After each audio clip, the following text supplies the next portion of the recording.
Hello, and welcome to the first ever podcast of Feed the Good Team. I'm Taryn. I will be sharing 6 years of our current allergy-friendly living with you. We've been gluten and dairy-free for the past 6 years. This podcast is going to be completely unedited. If I try and perfect it, then I'm never going to be able to get out there and share this information with you. So if you hear our new little fur baby barking or an aeroplane going over, that's another common thing. It is what it is. I'm just here to share our journey so you can hopefully fast track your journey if you are new to gluten and dairy-free living. So a little bit about our background. My husband and I we're from South Africa, but we currently live in Australia. We have no immediate family near us. So when my first son was born, I relied mostly on books from the library to support us during the first few years of parenting. When my eldest son was by the age of 5, he had actually been hospitalized twice with pneumonia, and all the antibiotics had left him with a really damaged gut. So he started experiencing a lot of gut pain, and he was sick all the time, which led to more antibiotics. I was just repeating the patterns of my parents. I grew up where you got sick, you went to the doctor, you had antibiotics, you got better, and that was the cycle. However, the gut pain for my son got so bad, we had actually exhausted almost every medical test that the doctor could suggest, and we still had no answers. He was often doubled over on the couch in pain. He couldn't even play with his friends. And the one day he was out the front, the kids were playing in the street, and he was actually sat on a chair watching them play. And that for me was like breaking point. I knew something had to change. And luckily, by pure accident, our neighbour across the road had seen a poster for a non-invasive sensitivity, a food and environmental sensitivity test at a health food store. We were prepared to do anything, so we went and had the test done. It was quite funny because we'd actually literally never stepped into a health food store before.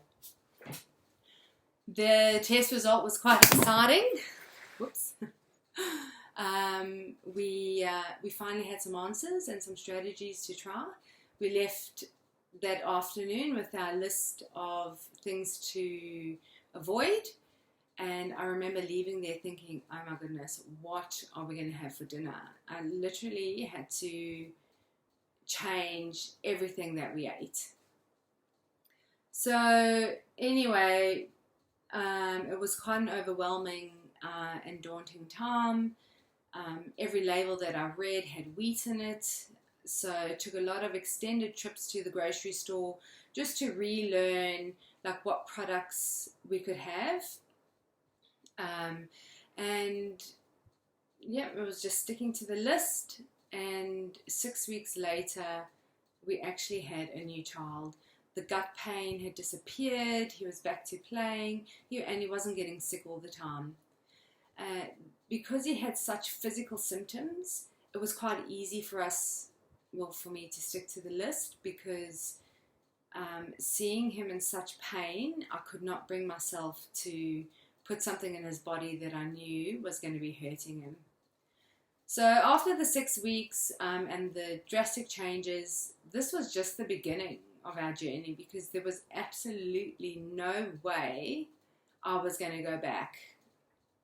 I even ditched a decade-long headache I had, which I didn't even realize was related to wheat.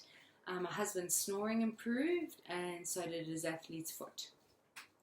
Then I had my second child, and I was doing a book fair at his preschool, and the mother I was teamed up with, she came in looking pretty stressed out. I'd never met her before, and I just said, "Oh, are you okay?" And she said, "I've just been told my daughter needs to go gluten-free for some behavioural issues, and I just don't know where to begin." And that's what prompted me to go home and start writing down everything that I'd learned over the past 6 years. I had done a lot of reading, trips to the library, live cooking demos for Allergy Living with Jo Whitton. That was a game changer, because at those you can have your questions answered on the spot, and also hear what other people are asking. You know, you can't get that kind of thing from reading a book. And also, as your knowledge expands and you also trial and error, like you test new things, or you just try things on a whim, and sometimes they work, sometimes they don't. But also during these live cooking classes, things that you just end up doing naturally, like the way you mix things, or the way you prepare your oven, or things like that, that you don't really, you just do naturally, they end up sharing those things with you, you know, because when you're in the moment of doing something, it reminds you, oh, by the way, I find if I do this, then this result is better.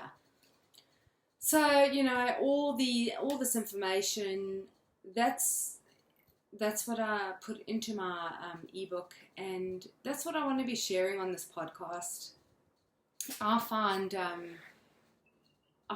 as a busy parent, like, listening to podcasts is really helpful. You can do it while you're busy doing things, like when I'm cooking in the afternoon dinner, that's a good time, or when I'm driving, that's also another good time to just, you know, listen and get bits of information here and there.